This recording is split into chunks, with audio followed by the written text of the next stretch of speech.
اهلا بيكم. طيب انتوا النهارده عايزين نتكلم عن مجموعة الشبك ده والفروق ما بينها. حاضر.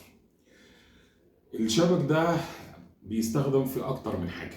يعني احنا ممكن نستخدمه مثلا لما يكون عندنا اكسدام عربية عايزين نصلحه، لما يكون عندنا تابلو عربية عايزين نصلحه، لما يكون عندنا مثلا شرخ في حيطة وعايزين نشده شدة حلوة، لما نكون عايزين نشد ظهر الرخام عشان ما يبقاش سايب ويبقى ماسك نفسه جامد قوي.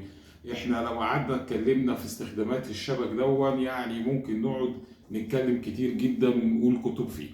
لكن زي ما حضراتكم شايفين هو طبعا في منه انواع، يعني مش كله حاجة واحدة. الشبك ده ما هوش كله حاجة واحدة، لا ده فيه اكتر من نوع.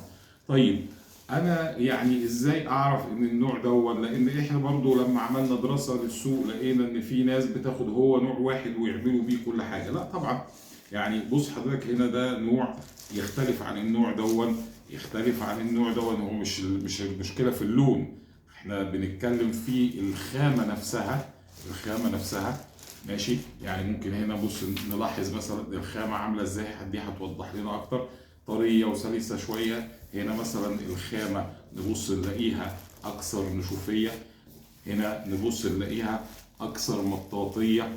واخد بال حضرتك؟ هنا نلاقي الخامة انشف وانشف. هنا حتى الفتحات بتاعة المربعات او الوسع ما بينها وفي هنا منه كمان اهو ده مثلا مسلح شوية من جوه، فيفرق شوية عن التانيين. ده ما هوش فيه مثلا تسليح لان ده سايب. طيب خلاص احنا متفقين ان في انواع كتيرة من الشبك، يبقى لازم مهم جدا ان انا استخدم النوع او الخامة المناسبة من هذا الشبك مع الشغل اللي انا بعمله عشان احصل على نتيجة صحيحة وسليمة. دي اول جزئية مهمة اوي. تاني جزئية، معظم الشبك ده لازم بيتحط له مواد معاه عشان يشتغل. يعني لما اجي احطه في شروخ الحيطان مثلا بستخدم معاه منتجات معينه، لما اجي استخدمه في التابلو بتاع العربيه هستخدمه بمنتج معين، لما اجي استخدمه مع الرخام هستخدمه بمنتج معين، وهكذا. يبقى اذا لازم كمان من ضمن الحاجات المهمه جدا جدا جدا ان انا لما اجي اختار النوع، اني مثلا لو هستخدم في الرخام لازم اتاكد ان انا نوع الريزن اللي هحطه عليه لما يجي يتحط الخامه اللي معايا، زي مثلا الخامه دي، واخد بال حضرتك؟ دي اقل خامه ممكن تشرب الريزن. يبقى الريزن ساعتها سيان الريزن البيج الكربوكسيل او الريزن ايبوكسي، وهم دول الصح في استخدامهم مع الشبك، مع كامل احترامنا طبعا للبراميل والصفائح والقصه دي احنا كنا اتكلمنا يمكن فيها قبل كده.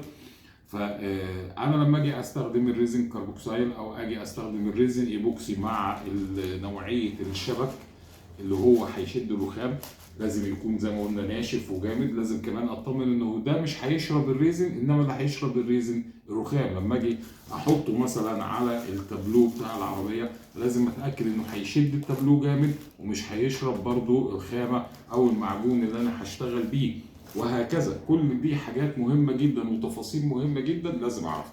موضوع فعلا كبير ويستحق ان احنا نعمل فيه اكتر من فيديو، فمعلش تابعونا، هنقدر نقول فيه كلام تاني وتاني وتاني وتاني لحد ما نوصل كل المعلومه اللي احنا عايزين نوصلها لحضراتكم.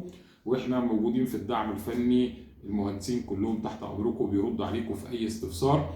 وما تنسوش اللايك والشير والاشتراك في القناه عشان خاطر يوصلكم كل جديد، وعشان خاطر المعلومه يستفيد منها اكبر عدد ان شاء الله. دمتم بخير وشرفتم. سلام عليكم.